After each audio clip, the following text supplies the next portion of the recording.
이 새벽 우리에게 준 하나님 말씀은 누가복음 18장 31절에서 43절까지의 말씀입니다. 누가복음 18장 31절에서 43절까지의 말씀입니다.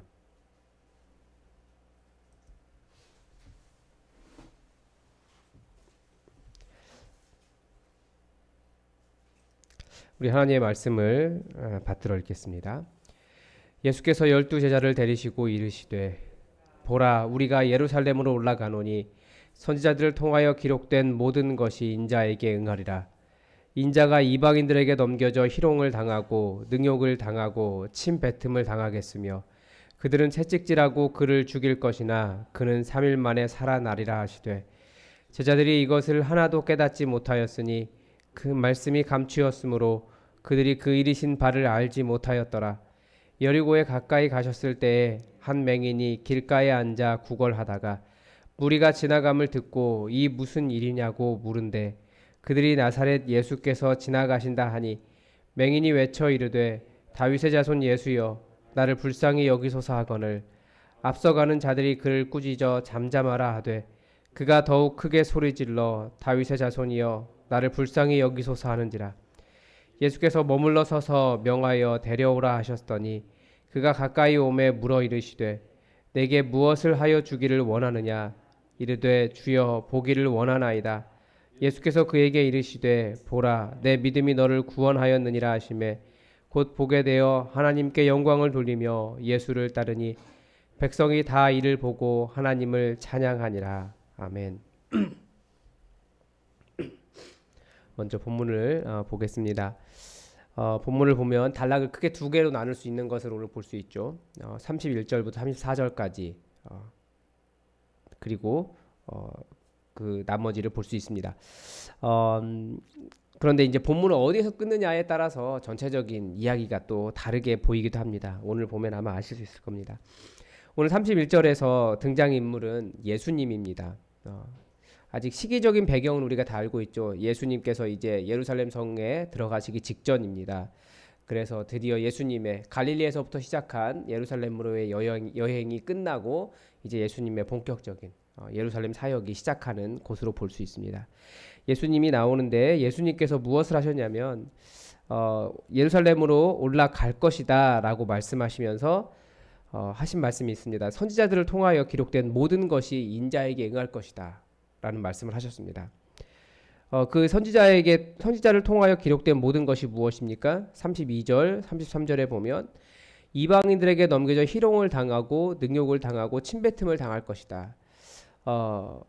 마가복음에서는 중요하게 대제사장들과 서기관들에게 그런 서기관들이 하는 일이 먼저 나오는데 그것을 생략하고 바로 이방인들로 넘어가 있는 것을 볼 수 있습니다.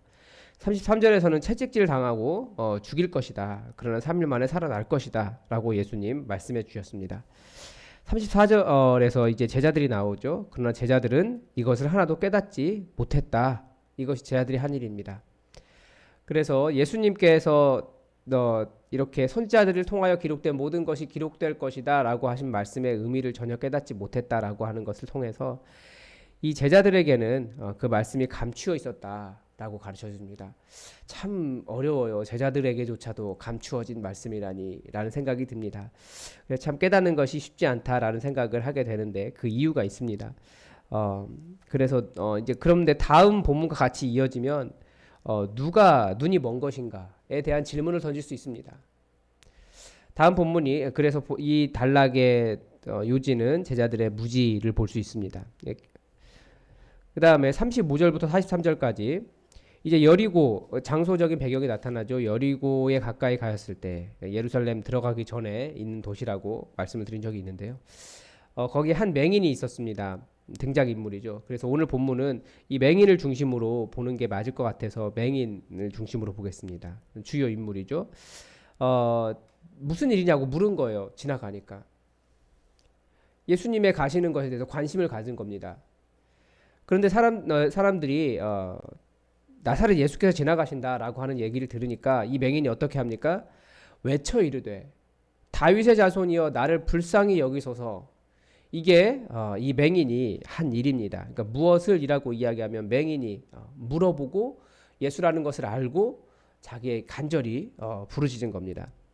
앞서 가는 사람들이 그를 꾸짖어 잠잠히 하라고 이야기하죠. 그러니까 그 사람이 더욱더 크게 소리질러 다윗의 자손이여 나를 불쌍히 여기소서. 이것이 바로 이 맹인이 한 일입니다.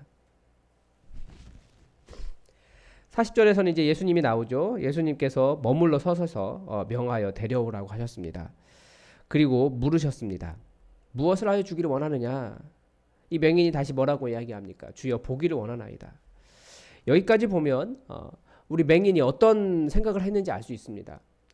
나사렛 예수시라는 말을 듣고 선지자에 기록된 것을 깨닫고 이 사람에게 예수님은 인간이 아니다 하나님이다라는 것을 알고 예수님께 간절하게 부르짖는 거예요. 자기의 소원을. 하나님이시니까. 그런데 누구도 제자들도 앞서가던 자들도 예수님과 함께하던 자들도 그렇게 하지 않았어요. 그래서 예수님께서 머물러 서셔서 그에게 물어보셨고 하나님으로서 질문하시는 거죠. 내게 무엇을 하여 주기를 원하느냐? 누가 이 질문 이렇게 할 수 있습니까? 해줄 수도 없잖아요, 우리는. 그러나 예수님은 하신 거예요.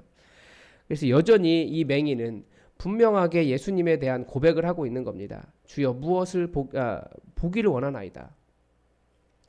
예수님께서 보라 내 믿음이 너를 구원하였느니라 선포하셨고 다시 이 사람이 한 일이 나옵니다. 곧 보게 되어 하나님께 영광을 돌리며 예수를 따른다. 이것이 이 사람이 한 일입니다. 맹인이. 그래서 보지 못하던 맹인이 보게 되었는데 그래서 전체적인 이 단락의 내용 자체는 보게 된 맹인에 대한 이야기입니다. 그래서 강조점이 있다면 본문에서 계속해서 보라라고 하는 말이 나옵니다. 보라. 이 보라라고 하는 말은 어떤 장면에서 이렇게 이것을 주목하여 보기를 원하는 거예요. 사람들이 아무런 신경 쓰고 있지 않기 때문에 계속해서 보라, 좀 집중해라, 이거 기억해라 라고 하는 건데 보라가 여러 번 나와요. 제자들에게도 보라, 선지서의 말씀이 성경의 말씀이 이루어질 것이다. 그런데 제자들이 못 깨달아요. 그런데 이 사람은 보게 되었고요. 보라라고 하니까 이 사람이 보게 되었습니다. 핵심 주제가 있다면 보지만 알지 못하고 따르는 자들, 이 자들과 보지 못하였지만 예수님이 누구인지 알고 따른 사람, 이 맹인이 대조되어서 나타나는 것을 볼 수 있습니다. 그래서 연구와 묵상에서 본다는 것이 무엇인가를 다시 좀 깨달을 수 있는 것 같습니다. 다시 생각해 보게 되었습니다. 많은 사람들이 예수님을 따랐습니다. 그러나 예수님이 누구신지 잘 모르고 따랐어요. 선지자를 통하여 기록된 말씀이 모든 것이 인자에게 응할 것이다 라고 하였음에도, 즉 성경이 이루어진다, 내가 그 예언된 사람이다 라고 말씀하셨음에도 불구하고 제자들조차도 깨닫지 못했습니다. 그러나 이 여리고 맹인은 나사렛 예수시라는 말씀 그 한마디에 깨달았어요. 아, 이분 하나님이시구나. 자신의 눈을 고쳐주실 분임을 또 알았습니다. 하나님이시기 때문에. 왜냐하면 말씀에 메시아가 나사렛에서 날 것이라는 기록이 있기 때문에 그렇습니다. 다윗의 자손으로서. 맹인은 비록 보지 못하였으나 깨달은 사람이었습니다. 그래서 여기서 믿음이 무엇인지 좀 깨달을 수 있습니다. 믿음이란 기록된 말씀을 믿는 겁니다. 그리고 본다는 것은 그 기록된 말씀 속에서 하나님이 어떤 분이신지를 발견하는 거고, 그리고 그렇기 때문에 거기에 합당하게 하나님께 나아가는 겁니다. 그래서 오늘 말씀을 통해 예수님은 선지자들이 예언하신 구원자이시고 또 맹인의 눈을 뜨게 하실 수 있는 하나님, 그러니까 신이라고 말할 수 있죠. 신이라는 것을 알 수 있습니다. 아마 하나님이라는 단어보다 신이라는 말이 더 다가올 것 같아요. 믿는다는 것은 바로 그 사실을 믿는 겁니다. 그리고 믿는다면 그런 반응을 하는 겁니다. 즉 처음에 문제가 무엇이냐, 제자들이 보지 못한 이유, 알지 못한 이유는 성경의 말씀이 응할 것을 믿지 않았기 때문입니다. 그래서 맨 마지막에 저는 이런 질문을 적어봤어요. 나는 성경에서 예수님을 보았는가? 여전히 눈뜬 맹인이 아닌가? 왜 그렇겠습니까? 정말 예수님이 하나님이시라고 믿는다면 우리가 하나님께 나아가는 거죠. 우리가 하나님께 당당하게라기보다는 아무튼 하나님께 요구하는 이유, 하나님 맹인의 눈을 뜨게 하신 것처럼 저도 눈을 뜨고 저도 좀 깨닫고 저도 좀 삶이 달라지고 치유가 있고 좀 달라질 수 있지 않습니까? 이것이 바로 반응이라는 거죠. 정말 본다라고 하는 것은 그런 반응을 할 수 있다라는 겁니다. 하나님으로서 하나님에게 합당하게 반응할 수 있다는 겁니다. 그 전체적인 느낌이 뭐냐면, 저는 그래서 예수님에 대해서 어떤 기대를 갖고 있는가, 라는 생각을 해보았습니다. 그러니까 우리는 믿음이 좋습니다. 제가 보니까 신앙도 굉장히 좋아요, 다들. 기도가 이루어진 체험도 많고 예수님 잘 믿는다고 하는 평가도 받고 있습니다. 그런데 그 좋다고 하는 믿음과 신앙의 기준이 무엇인가 한번 생각해 볼 필요가 있다라는 거죠. 우리 신앙의 기준이 말씀에 있지 않고 사실 많은 사람들이 일반 신앙, 그러니까 우리나라가 오랫동안 가지고 있었던 기준, 뭐 그런 것을 따르는 경우를 가끔씩 봅니다. 혹은 세상의 속담을 어떤 말씀처럼 굳건하게 믿고 있는 사람들이 있어요. 그래서 스스로 돕는 자를 돕는다고 했으니까 열심히 일해야지. 뭐 이런 사람들도 있습니다. 그래도 교회 안에 있기 때문에 예수님 따라가고 있다고 생각하는 경우도 있습니다. 그러나 예수님이 누구신 줄 알고 예수님을 따르는 것과 예수님이 누구신지 정확하게 알지 못하고 따르는 사람에게는 큰 차이가 있습니다. 분명한 것은 뭡니까? 말씀을 알고 따르는 사람과, 그러니까 말씀에 기록된 하나님을 따르는 사람과 그 이외에 자기의 경험과 그 사람들이 이야기해 주는 것을 듣고 따르는 사람은 다르다라는 거죠. 제자들과 맹인을 볼 때 그 차이는 예수님을 하나님으로 기대하는가 그렇지 않은가 그 반응의 차이에 있었습니다. 그래서 예수님을 하나님으로 기대한다면 우리 삶에 말씀에서 그 하나님 보았기 때문에 하나님으로 기대한다면 우리 삶에 하나님께서 행하실 일에 대한 기대를 할 수 있습니다. 물론 굉장히 많은 경우에 좌절이 되죠. 잘 안 되는 경우도 많이 있어요. 그러나 그렇기 때문에 오히려 더 하나님을 기대하는 것이 우리 인생이라는 것을 우리가 기억해야 됩니다. 그래서 적용은 첫 번째는 성경을 읽으며 하나님을 기대하는 겁니다. 성경을 읽는다라고 하는 것은 하나님을 발견하는 거예요. 그리고 그렇기 때문에 그 하나님께서 내 삶에 역사해 주실 것을 기대하는 겁니다. 단순하게 그냥 그 하나님 아는 것을 멈추는 것이 아니라 이 맹인처럼 간절히 기도하는 거죠. 나사렛 예수여, 다윗의 자손이여, 나를 불쌍히 여기소서.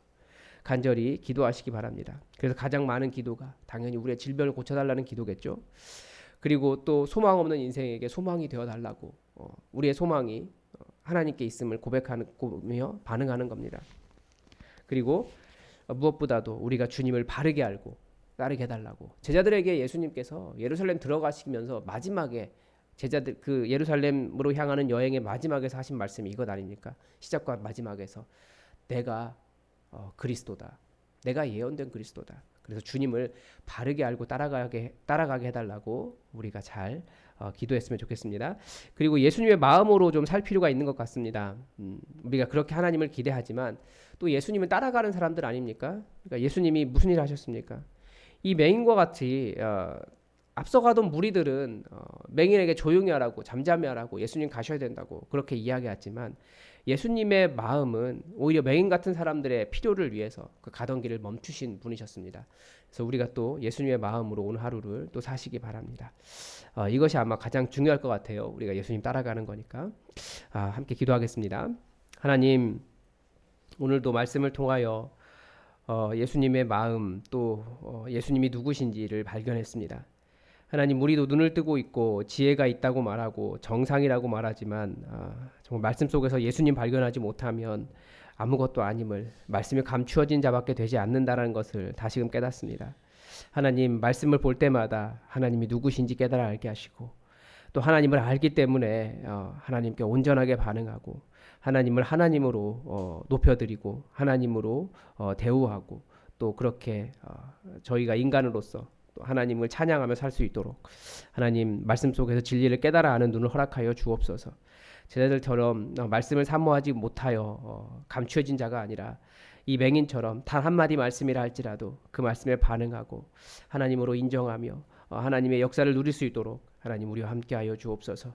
하나님, 우리에게도 정말 많은 필요들이 있습니다. 우리가 연약하며 삶의 형편이 공공하며 또 여러 가지 어려운 문제들이 많이 있습니다. 하나님, 주의 이름 부를 때 구원이 있다 말씀하셨사오니 그 구원의 역사가 우리 삶에 놀랍게 펼쳐지도록 하나님 함께하여 주옵소서. 우리의 작은 신음에도 응답하여 주시옵소서. 이 새벽이 그렇게 하나님 만나는 시간 되기를 간절히 원하오며 예수님의 이름으로 기도드립니다. 아멘. 여러분 또 교회 공동의 기도 제목 가지고 함께 기도해 주십시오. 또 오늘도 권사님들과 함께 같이 전도 교육을 합니다.